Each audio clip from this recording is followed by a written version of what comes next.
Um, let me show you En Rogel is just to the south of Jebus. And this was the borderline of Judah to the south here. Okay, we're going to come back to En Rogel a little bit later. Another rough look at the territory of Benjamin based on what's described in the scripture. We don't know where all these cities are today. There's a lot of guessing. But for the most part, where Jerusalem is today, it was included in the tribe of Benjamin. But there were these little offshoots of the tribe of Judah by tradition that was understood to go in there. Now, through archaeological record and through a lot of things that have been discovered today, they have a lot more information. And here's a good picture. This is a painting of a depiction of what Jerusalem may have looked like before David conquered it. Canaanite Jerusalem, this is a painting based on the archaeological record. They have these artists that work with the archaeologists, and based on the stones that they've dug down, that they've been able to date through pottery and the type of stone and the way they were cut to the Canaanite time, that go back to 800 years or more, or 800 years, a little bit earlier than that, before the time of David, of what the walled city may have looked like. This is Mount Moriah. Up to the north here would have been the future Temple Mount, but you see that it's not occupied. It's a threshing floor, because David's going to purchase the threshing floor of Arna the Jebusite, which is up here more higher on Mount Moriah, where the temple where Solomon would build it. Down here is the Kidron Valley. This is the Mount of Olives over here. But you have no other part of the city. It's just this walled little, approximately 9 acres of land. Now, you have some Walmarts that take up more acres than that. Okay, so it's very small. And if you go there, when we were there, it's not that big. You can walk the length of it. It depends which way you're going. I mean, when it's downhill, it takes shorter time. But when you have to go uphill, it's a pretty steep walk. Some of the guys we were with had to take a taxi to get up to the top. They couldn't walk with it. You can walk from uphill downhill if you walk. 10 minutes. Yeah. It's only 9 acres. Yeah. 9 acres area-wise, but you're going from one tip to the other. When King David took over, and we'll talk about that, he added about 2 or 3 acres to it when he built his palace, and I'll show you that a little bit later. Here's another depiction. The same thing. Mount Moriah starts right here. It goes up. This is Jebus. And the Temple Mount, where the temple would be built, to the north here. This is south. This is north. East, Kidron Valley, the Mount of Olives right here. The Kidron Valley comes down here. This is the Tyropoeon Valley. I'll show you that. And around here you'd have the Valley of the Son of Hinnom. Remember the border? And Ein Rogel will be down here to the south, and the Valley of the Son of Hinnom would be down here. This was in the tribal allotment to Judah. And these are the old city walls today. If you went to Jerusalem, not the city of Jerusalem, it's much bigger than that, but the old city walls that are around the temple, Mount area, this is what, in comparison of what that little city looked like compared to all this area that the old city walls are in today. So it was a very, very small little piece of real estate back then. And if you go into the modern times here, this will help you out. This is the Temple Mount to the north, Dome of the Rock. The city of David, or Jebus, when the Jebusites had it, or Shalem, back to Melchizedek's time, is this red area right here. This is biblical Jerusalem right here. People got it. When you want to study this and learn it, when you're reading the Old Testament scriptures and you read about Jerusalem, you cannot think about this automatically. You have to know what time it is, because if it's back in David and Solomon's time, it's just right here. That's it. And it goes to the north when Solomon builds the temple. Later on, through other kings and eventually down to Hezekiah, the city expands this way. And in the time of King Herod, it was pretty big too. But even today, it's bigger than it's ever been. So when you're looking at the first temple period, before it was destroyed, the first temple, it wasn't the way it was in the second temple during the time of Jesus or Yeshua.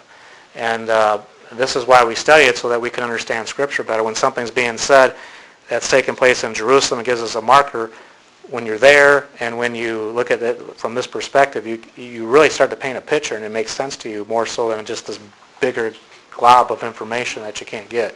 When you were there, were you allowed to go anywhere in the city? Well, you can go anywhere you might not come back from some places, but you're not off limit. I mean, probably I don't think there's any place we couldn't have gone if we didn't want to. Right. There's obviously places there's like 3 different kinds of Arabs, so you got to know That's that. what I was talking about. We Don't stayed like us either over here, you know. we stayed in an Arab village on the Mount of Olives. It was a holy Arab village. They don't have a lot of like or trust for the Jewish people, but they're not violent.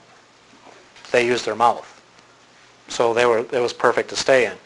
If you go into Bethlehem, they're in between. I mean, they'll talk, but they'll pick up stones. That's why they have a wall around it. Israel built a wall to separate them. But if we went over to Gaza, where Hamas is, we would never come back if we walked down there. We probably wouldn't be able to get through. Israel wouldn't let us through, but What's we're the on. reason they take a different, I mean, they're Arabs. Why are Ideology. just, You look in the Arab world, you have the Sunni Arabs and the Shiite. The Shiite are very militant, like Iran. The Sunni they can be militant, but they're not always. They can be, they're the ones that you find more negotiating for peace. so they're both passive. A little bit more passive, yeah. The ones that are die-hard, kill all the Jews, kill all the Christians, and make everything submit to Muslim, and do terrorist attacks, blow up people, that's mainly Shiite. I don't want to say that Sunni doesn't get involved in that, but it's mainly a propaganda arm of the Shiite Muslim, which is dominated by Iran. That's why Iran's the big picture right now, because if Iran can be controlled, then that element eventually can be controlled. But if Iran can't be controlled, then it's going to keep on expanding, as long as they have the capability. Those are good questions. In this picture right here, though, notice you have the Kidron Valley, the Mount of Olives is over here. This is the Hinnom Valley down here. Okay, Ein Rogel is somewhere down in here, and the Central Valley, the Tyropoeon Valley. See, what made the city of David so interesting is that you had the Kidron Valley and the Tyropoeon Valley surrounding it, and they had the walled city up on it. You couldn't penetrate it back in the warfare, the way the warfare was back in that time, until modern warfare developed things to break down walls. You had to come from the north, but if you could fortify it to the north and put all your fortifications up there, you were already protected down here, and that's why it was a good location. But we'll come. That's just a good depiction to show you how small it was, though. I need to give you a little bit about where Jerusalem is located and the aspect of routes, ancient routes. The important international routes of antiquity, the Mediterranean coastal route, which is on the Mediterranean to the west, that's called the Via Maris. The King's Highway is in Jordan. It goes east of the Dead Sea and up the Jordan River Valley. We'll look at that. We'll see a map on that. They didn't pass through Jerusalem, obviously. They're on the east and the west.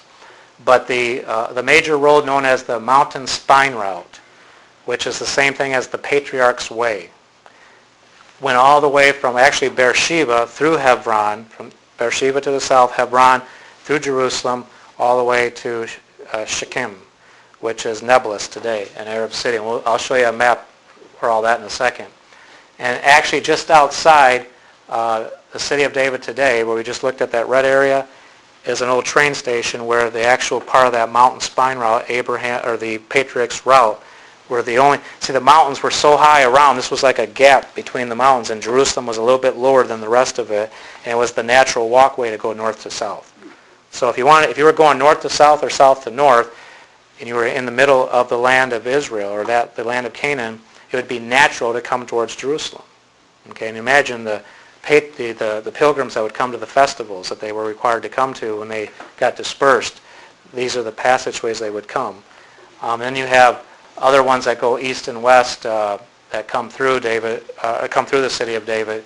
But you can see why it would be a natural place in the center of the area. And here we go.